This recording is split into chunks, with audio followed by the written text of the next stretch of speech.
সাগরের ঢেউ আছড়ে পড়ছে পাড়ে, প্রখর রোদে চিকচিক করছে বালিয়াড়ি। তার মধ্যে হই হুল্লোড়, সবকিছু আইসিসি চ্যাম্পিয়ন্স ট্রফি ঘিরে। বুধবার কক্সবাজার সমুদ্র সৈকত প্রদর্শন করা হয় নান্দনিক এই ট্রফিটি।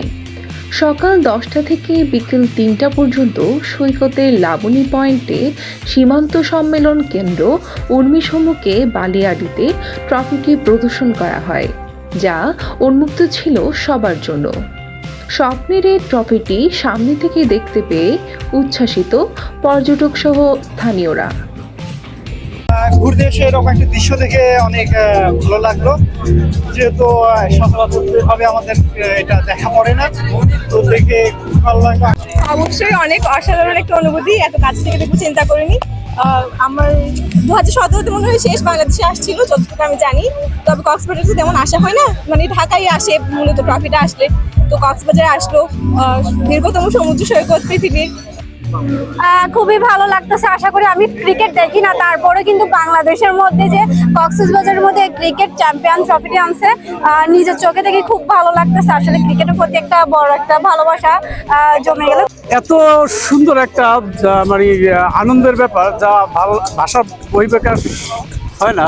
আপনাদের এটা একটা গর্বের প্রতীক হিসাবে অনেক বেশি ক্রিকেট প্রেমী, অনেক বেশি এখানে যতই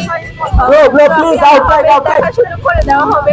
এটি আসলে অন্যরকম অনুভূতির ব্যাপার, কারণ আমরা জানি যে পাকিস্তান অনুষ্ঠিত হতে যাওয়া আগামী বছরের যে ফেব্রুয়ারি এবং মার্চে যে চ্যাম্পিয়ন্স ট্রফি টুর্নামেন্ট অনুষ্ঠিত হতে যাচ্ছে, অংশগ্রহণকারী দল হিসেবে বাংলাদেশে মূলত এই ট্রফিটি আনা হয়েছে এবং আমাদের কক্সবাজারে এই ট্রফিটি উন্মোচন করা হয়েছে।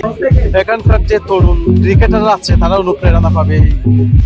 ট্রফিটা এখানে উন্মোচন হচ্ছে, এখানে প্রদর্শন হচ্ছে, সেটা দেখে তাদের স্পিড বেড়ে যাবে। কক্সবাজারের প্রদর্শিত হয়েছে ক্রিকেটের বৈশ্বিক আসরের শিরোপা, তবে এ নিয়ে ছিল না কোনো প্রচার প্রচারণা। এই নিয়ে হতাশ প্রকাশ করেন স্থানীয়রা। বিশ্ব আইসিসি চ্যাম্পিয়ন ট্রফিটা আসলে আমরা কক্সবাজারবাসী হতাশ, কারণ এটার জন্য প্রচারণার অভাব ছিল।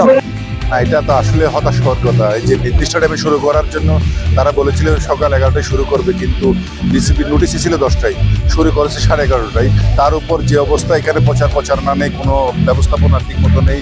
তারপরও যে এত দূর থেকে কক্সবাজারে এসেছে আমাদের সাগর পাড়ের পক্ষ থেকে, এবং এই যে আয়োজককে ধন্যবাদ জানাচ্ছি। বিকাল 3টায় প্রদর্শনী শেষে ট্রফিটি নিয়ে যাওয়া হবে ঢাকাতে।